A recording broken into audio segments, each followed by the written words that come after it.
Қазақстан табиғаты, природа Қазақстаны.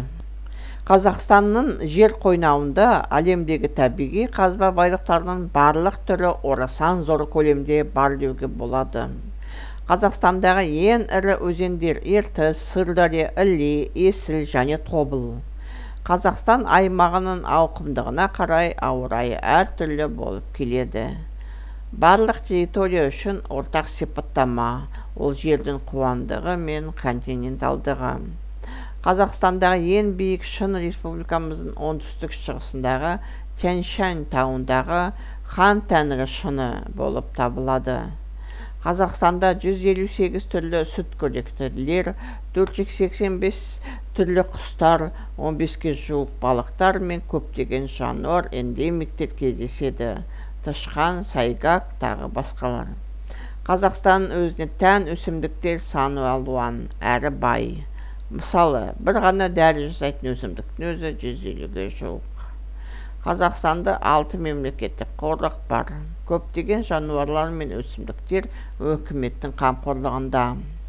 Олардың ішінде Алматы қаласының рәмізіне айналған тау барысы мен республика байрағында бейнеленген бүркіт те бар. В земных недрах Казахстана имеются почти все известные природные ископаемые мира, причем в огромных количествах. Крупнейшими реками Казахстана являются Иртыш, Сырдарья, Или, Ишим и Тобол. Климат Казахстана отличается разнообразием ввиду значительности его территории. Наиболее общими характеристиками для всей территории являются засушливость и континентальность.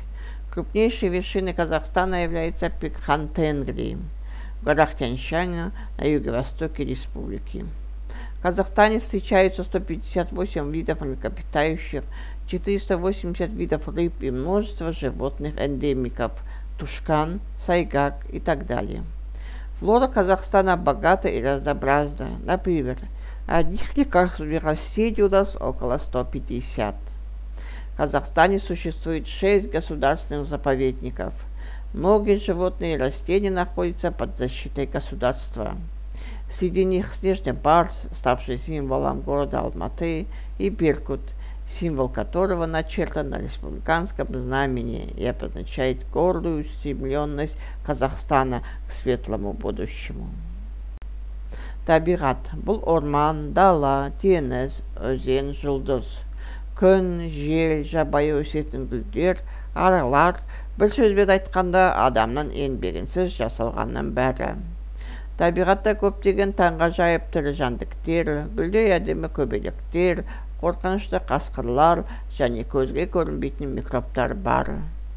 Табиғаттан көптеген тамаша құбылыстарды, аққан жұлдыздарды, қымбат тастарды, жарқылдаған найзағайды, кемпірқосақты көруге болады. Табиғаттағы барлық нәрсе өзара тығыз байланыста болады. Адам да табиғаттың бір бөлшегі. Олар айналадағы ортамен, яғни жермен, өзен-көлдермен, ауамен және барлық тірі ағзамен үнемі байланысқа түседі.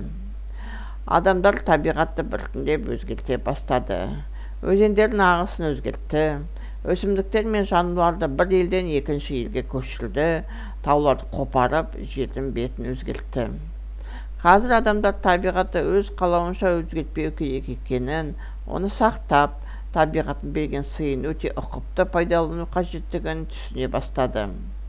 Егер адамдар тіршілік заңын жақсы біліп, өзінің айналасын ластамай, табиғатпен дос болса, жер бетіндегі өмір бұдан да керемет болар еді. Егер түтіннен ауа бөлінсе, былғаны судан өзендер ластанады. Онда одан табиғат қана қасиет тартып қоймайды, адамда ауырып зардап шегеді. Міне, сондықтан да табиғатты қорғау дегеніміз адамның өзін өзі қорғауы деген сөз.